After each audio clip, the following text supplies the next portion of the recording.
Hiya, in this video I'll be changing the clutch on the Colt CZT. My friend Mikey has offered to give me a hand doing it. He's got access to ramps and specialist tools, so if we need anything that's going to be a little bit easier. If I just switch the collection of parts ready. So I bought a standard CZT flywheel, local machine shop, CS Engineering in Norwich. Kindly done a fast turnaround on the skimming. I got a stage 1 clutch from CG Motorsport.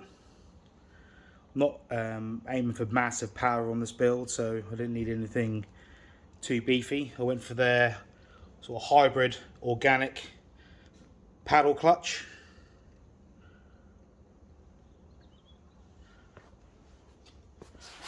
And then I bought some replacement seals, some drive shaft seals,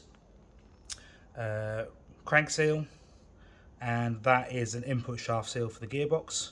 Unfortunately Mitsubishi couldn't get it in time, so I used a Brabus 44 part number, and yeah, local Mercedes dealer managed to get it, and some gearbox oil.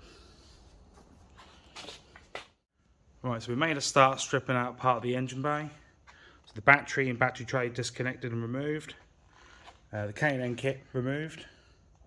So quite a lot of access to the gearbox. Much smaller than we originally thought. So now it's time to get up in the air, take the wheels off, and start taking the drive shafts out. Right, we've now got the drive shafts disconnected from the hubs. It was a 32mm nut holding the drive shaft on. 218s holding the shock. We're now draining the gearbox oil. And the dog bone mount needs to come off to gain access, or better access for the plug. They're 3 18mm. There's 2 12mm bolts that hold the intermediate bearing support in place. Once those are removed, the drive shaft can come out. There we go. I'm now taking the slave off. 2 E12 torque bolts. And then we'll probably take the starter off. Probably not necessarily in all applications, but it'll be much easier. And the shifter cable's off.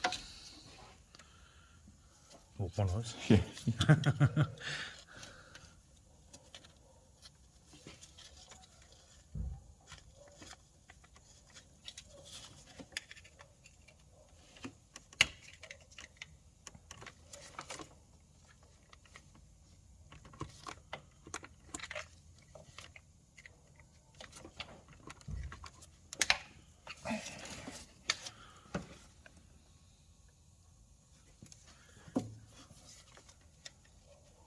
We'll be back in a minute.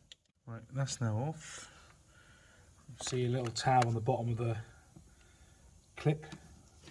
I just need to push in it with a screwdriver and slide up, or slide to the right for the other one.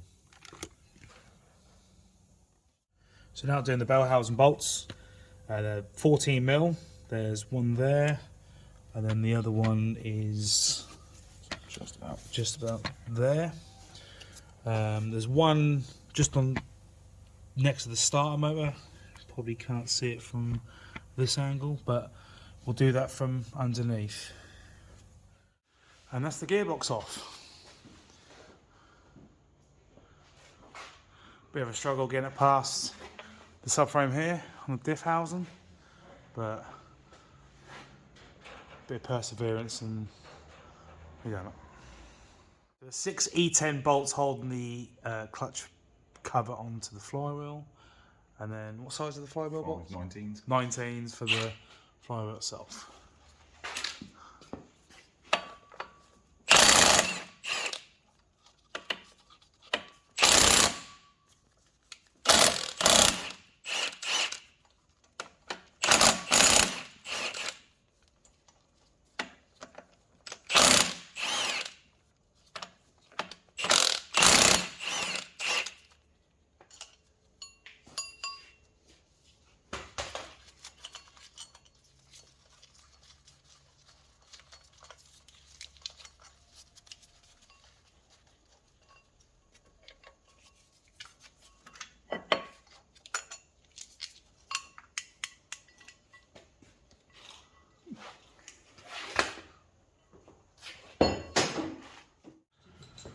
So we replaced the crank seal at the back. It was weeping ever so slightly, but it wasn't too bad, to be fair.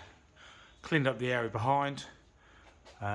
The skimmed flywheel is now on. The flywheel bolts are torqued up to 133, and it's now time to put the clutch on. So after battling with the gearbox, putting it back on, finally got it on. Apologies for the light. Shafts are back in, slave, starter motor is re-plugged in. Mikey's now filling up the gearbox. For reference, you can see the yellow tubing. That's the fill plug. 1.7 litres it takes. So yeah, just gonna squeeze that in.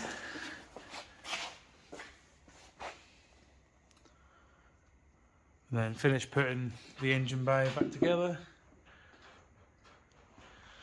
And we should be good to go. And there we have it. All back together.